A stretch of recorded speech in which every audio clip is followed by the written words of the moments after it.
আমি হিন্দু খ্রিস্টান বৌদ্ধদের বলি, কোরআন যদি চালু হয়, এর আইনটা যদি চালু হয়, আপনারাও শান্তি পাবেন। আপনাদের মুসলমান হওয়া লাগবে না, হিন্দু এবং খ্রিস্টান থাকা অবস্থাতেই আপনারা শান্তি লাভ করবেন। কিভাবে? প্রশ্ন ওঠে কিভাবে? কয়েকটা দৃষ্টান্ত দেই, দিব। একটি হচ্ছে এই সুদ, এটি পুঁজিবাদী শোষণের এক জঘন্যতম হাতিয়ার।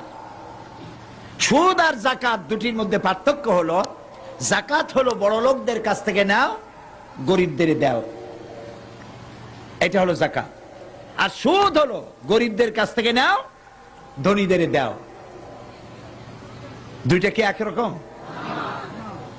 সুদী অর্থ ব্যবস্থা দিয়ে গরিবরা আরো গরিব হয়, ধনীরা আরো ধনী হয়, এটাই হলো সুদ।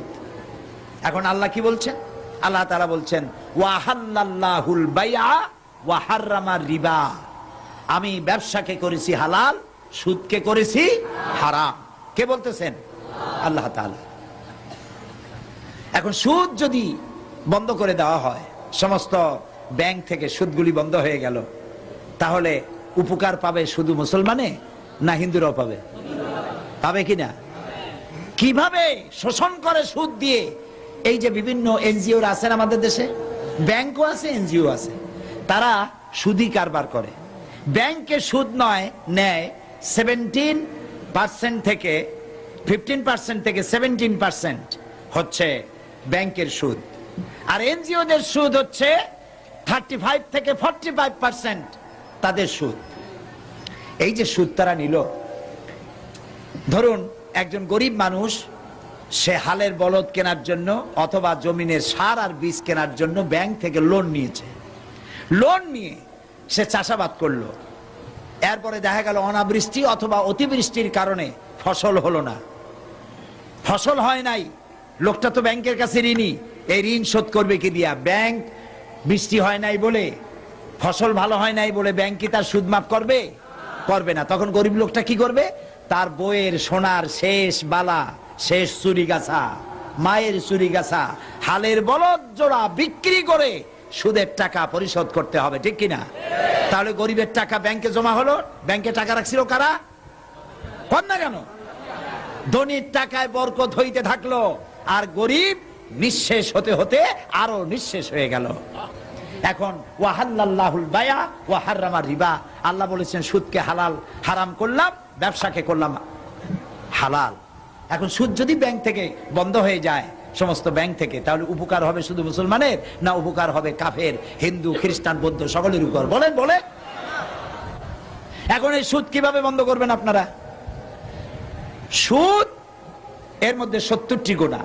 70 গুনাহ হলো নিজের মাকে, গর্ভধারিণী মাকে বিবাহ করা, ঘৃণার সাথে বলেন নাউজুবিল্লাহ। এইটা যদি হয় ছোট্ট গুনাহ, 70টা গুনার ছোট্ট গুনাহ এই, বড় গুনাহটা কি? আমি হাদিস শরীফ খুঁজেছি, বড় গুনাহ হাদিসে পাই নাই, খুঁজতে খুঁজতে কোরআন শরীফে পেয়ে গেছি। বড় গুনাহটা কি? বড় গুনাহ হলো সূরা বাকারার মধ্যে আল্লাহ তাআলা বলেছেন, সুদের অপকারিতা একটা রুকু ব্যাপী আলোচনা করে তারপরে শেষ দিকে গিয়ে আল্লাহ তাআলা বলেছেন, ফাইন লাম তাফআলু ফাযানু বিহারবিন মিনাল্লাহি ওয়া রাসূলিহি। এই সুদকে যদি ছেড়ে না দাও, তাহলে আল্লাহ এবং রাসূলের বিরুদ্ধে, আল্লাহ এবং রাসূলের পক্ষ থেকে যুদ্ধের ঘোষণা রইল। পারবা আল্লাহ এবং রাসূলের সাথে যুদ্ধ করতে? যারা জবাব দিলেন না তারা পারবেন? আল্লাহর সাথে যুদ্ধ করবা? 1.5 মিনিট একটা আঘাত দিলেন, এই যে সুনামি হয়ে গেল না, ওটা যদি হয় সুনামি, তাহলে দুর্নামিটা কি? Thailand, Malaysia, Indonesia, Sri Lanka, Tamil Nadu, 1.5 মিনিটের এক ধাক্কায় 3.5 লক্ষ মানুষ দুনিয়া থেকে বিদায় হয়ে গেছে। 1 লক্ষ মানুষের খোঁজ নাই। বাড়ি ঘর, দালান কোঠা মিসমার হয়ে গিয়েছে। সমুদ্র থেকে 33 ফিট উঁচু হয়ে পানি এসে সমস্ত এলাকা ভাসাইয়া ধসাই দিয়েছে। টের পাও আল্লাহর কত বড় শক্তি? সুবহানাল্লাহ বলো। আল্লাহ কত যুদ্ধের ঘোষণা রইল। এটা হলো সুদের সব থেকে বড় পাপ। এই সুদ ওয়াজ করে বন্ধ করা যাবে? আমার মতো সাইদি লাখো কোটিও ওয়াজ করে করে শেষে যদি হয়ে যায় সুদ বন্ধ হবে না। এদেশের আলেমেরা পীরেরা হাজার বছর ধরে ওয়াজ করেছেন, সুদের বিরুদ্ধে সুদ বন্ধ হয় নাই। ওয়াজ করে যদি সুদ বন্ধ করা যেত, জেনা বন্ধ করা যেত, তাহলে রাসূলুল্লাহর চাইতে বড় ওয়াইজ আকাশের নিচে জমিনের উপরে আর নাই। তিনি ওয়াজ করে বন্ধ করতে পারতেন, ঠিক না ভাই? রাসূলুল্লাহ ওয়াজ করে বন্ধ করতে পারেন নাই। কি করে বন্ধ করছেন? আইন করে বন্ধ করেছেন। কি করে বন্ধ করেছেন? আইন করে। সুতরাং ওয়াজ করে তাফসীর করে সুদ জেনা মদ বন্ধ করা যাবে না। বলতে পারেন তাহলে আপনি এত চিল্লেন কেন? বলতে পারেন আমি চিল্লাই মোটিভেশন করার জন্য, আপনাদের ব্রেন ওয়াশ করার জন্য। আলহামদুলিল্লাহ, ঠিক ব্রেন ওয়াশ হবে ইনশাআল্লাহ। বলেন ইনশাআল্লাহ। ইনশাআল্লাহ কিভাবে হবে? সুদ বন্ধ হওয়ার জন্য, জেনা মদ বন্ধ হওয়ার জন্য একটা জায়গা আছে বাংলাদেশে। জায়গাটার নাম কি? মাশাআল্লাহ, আপনাদেরকে 100% দিয়ে দিলাম মার্ক। পার্লামেন্ট। পার্লামেন্ট পার্লামেন্টে কেমনি বন্ধ হবে? এই যে পলিথিন বন্ধ হয়েছে না, পলিথিন বন্ধ হলো কেমনে? সাতকানিয়ার মৌলানা সাহেবরা ওয়াজ করছে যে আপনারা পলিথিন ব্যবহার করবেন না, এটা কবিরা গুনাহ। পলিথিন ব্যবহার করলে কিয়ামতে 7 দিন দোজখে থাকবে, এরকম বলছে? বলেনি। পার্লামেন্টে বিল উঠছে, পলিথিন একটা সর্বনাশী জিনিস। এটা মাটির মধ্যে দিলে মাটিতে এটা পচে না, মাটির উর্বরা ক্ষমতা নষ্ট করে দেয়, ফসল নষ্ট করে। সুতরাং এটা নিষিদ্ধ ঘোষণা করা হোক। এটা বলার পর পার্লামেন্টে কণ্ঠভোটে পাশ হয়ে গেল। পরের দিন থেকে পলিথিন নিষিদ্ধ ঘোষিত হয়ে গেল। পলিথিনের উৎপাদন বিপণন সব দণ্ডনীয় অপরাধ হয়ে গেছে না বন্ধ? এখন দেখেন পার্লামেন্টে এই আইন পাশ করার জন্য, সুদ বিরোধী আইন পাশ করার জন্য শাহজাহান সাহেবের মতো লোক লাগবে। যারা সুদের ব্যবসা করে ওরা পারবে না। যারা সুদ খায়, সুদী ব্যাংকের সাথে লেনদেন করে, তাদের কাজ এটা নয়। সুদকে যারা মাকে বিবাহ করার মতো গুনাহ মনে করে, সেই রকমের লোক 2/3 মেজরিটি হতে হবে পার্লামেন্টে। কার মতো? শাহজাহান চৌধুরী সাহেবের মতো লোক বেশি হইতে হবে।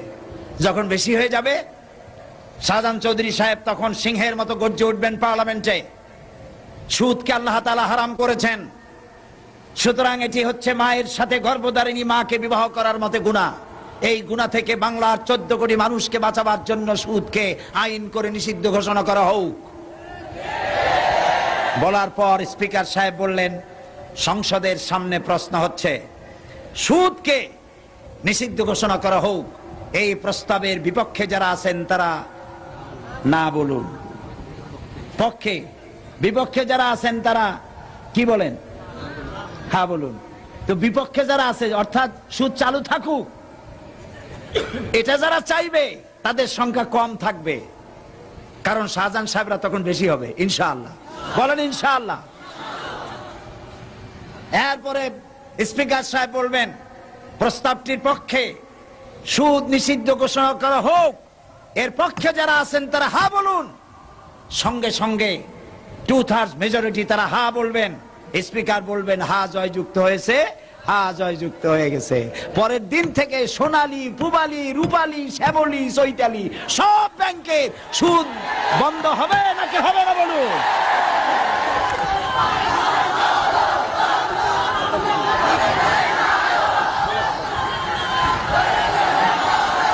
প্রিয় ভাই সব, এইভাবে সুদ, জেনা, মদ, জুয়া পার্লামেন্টের মাধ্যমে পাশ করা সম্ভব। আলহামদুলিল্লাহ বলে।